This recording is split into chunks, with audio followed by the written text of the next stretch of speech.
Le même, l'amendement est donc adopté. Monsieur Baupin, l'amendement 841. Oui, Monsieur Molac. Oui, merci Madame la Présidente. Donc, cet amendement propose tout simplement de prévoir, comme d'ajouter aux territoires d'outre-mer qui vont parvenir à l'autonomie énergétique à l'horizon 2030, d'y rajouter les zones non interconnectées de moins de 2000 clients. En effet, ces territoires font l'objet de mesures spécifiques à l'article 63. On regrette d'ailleurs que la Commission n'ait pas repris l'amendement qui avait été adopté au Sénat. Et donc nous proposons tout simplement que ces îles, essentiellement, puisqu'il s'agit des Glénan, d'Ouessant, de Molène, de Saint et de Chauzet, qui sont aujourd'hui n'ont qu'une production d'électricité à partir du fioul, tout simplement, et nous pouvons constater qu'effectivement l'opérateur historique n'a pas fait son travail dans ce domaine-là, eh bien qu'ils puissent, ces territoires particuliers, pouvoir développer un certain nombre de projets locaux qui leur permettent de passer directement à la transition énergétique et de se passer du fioul, qui est quand même l'une des plus mauvaises méthodes pour faire de l'électricité. Alors il y a des projets effectivement qui aujourd'hui sont mis en place, veulent être mis en place par des habitants de ces îles-là et qui ne peuvent pas se mettre en place faute de vecteurs législatifs adaptés.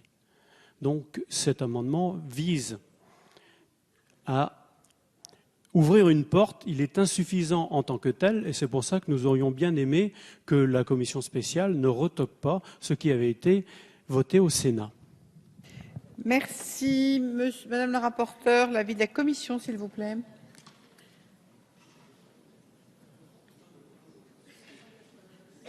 Nous sommes sur le 841.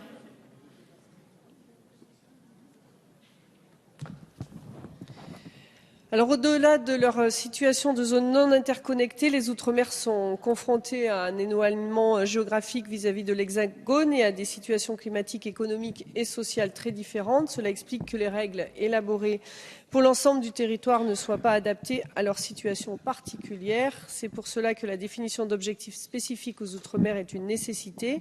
Même si les îles bretonnes sont des territoires insulaires, elles ne sont pas dans la même situation. Elles sont davantage reliées au continent et appartiennent à des régions métropolitaines.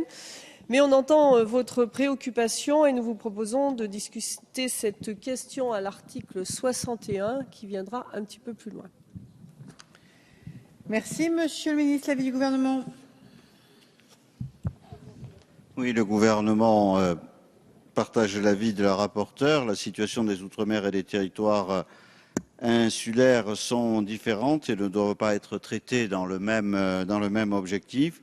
Ce sujet sera traité à l'article 63 quinquis où nous pourrons trouver ensemble, je pense, une solution.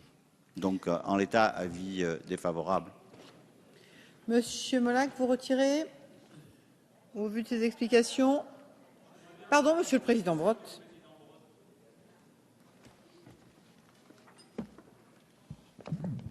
Oui, je crois que chacun a bien compris qu'il y avait trois catégories de zones non interconnectées.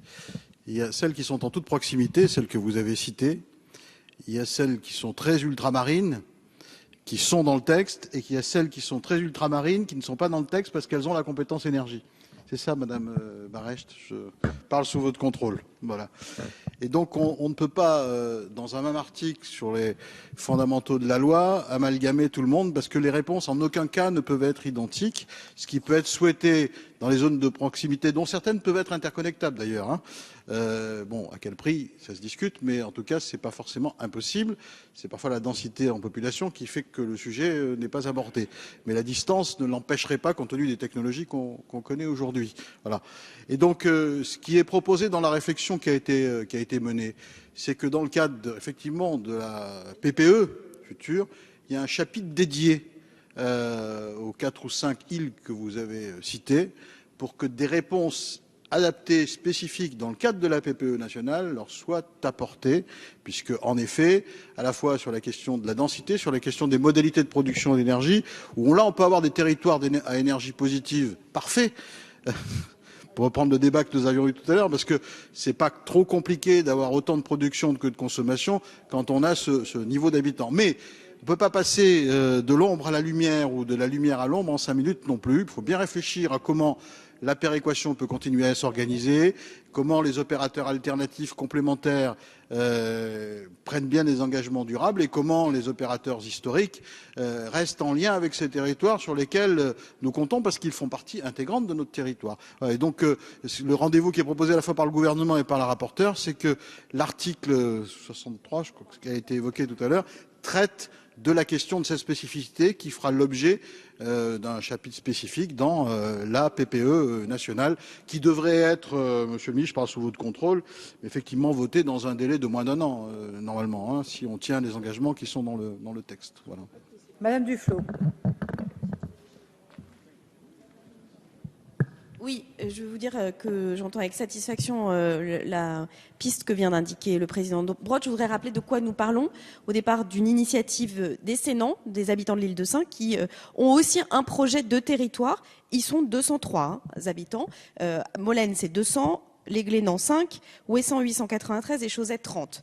Donc voilà de quoi nous parlons. Ce sont quand même des enjeux qui sont déterminants pour les habitants et en même temps à l'échelle de l'ensemble des questions que nous traitons, effectivement, tout petit. Ce qui ne veut pas dire que parce que ces enjeux sont tout petits et que ces îles ont une logique très particulière, qu'il ne faut pas les traiter avec beaucoup d'attention, surtout quand leurs projets en matière d'énergie sont aussi un projet de territoire, un projet partagé et une action de la communauté ilienne. Donc je pense qu'il est très important de soutenir ces dispositifs. Donc nous serons très attentifs, Monsieur le Président Brottes, au nom du groupe écologiste, à ce qu'effectivement, j'ai entendu que vous avez cité le travail de la rapporteure Erika Barreit, à ce qu'il y ait une solution pour les habitants de ces 5 îles qui ont besoin d'une solution adaptée.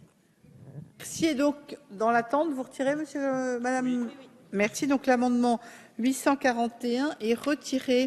Nous arrivons à un amendement 596. Il est défendu, monsieur Gégaud.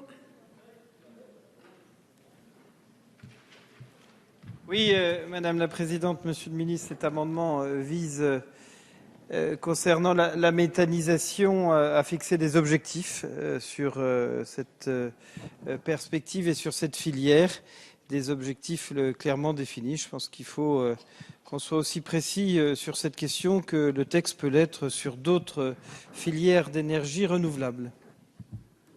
Je vous remercie. Madame la rapporteure, s'il vous plaît, l'avis de la commission. L'alinéa 28 prévoit d'ores et déjà un tel objectif de production renouvelable de gaz. Le secteur du gaz contribuera ainsi à atteindre 32% d'énergie renouvelable dans la consommation finale en 2030.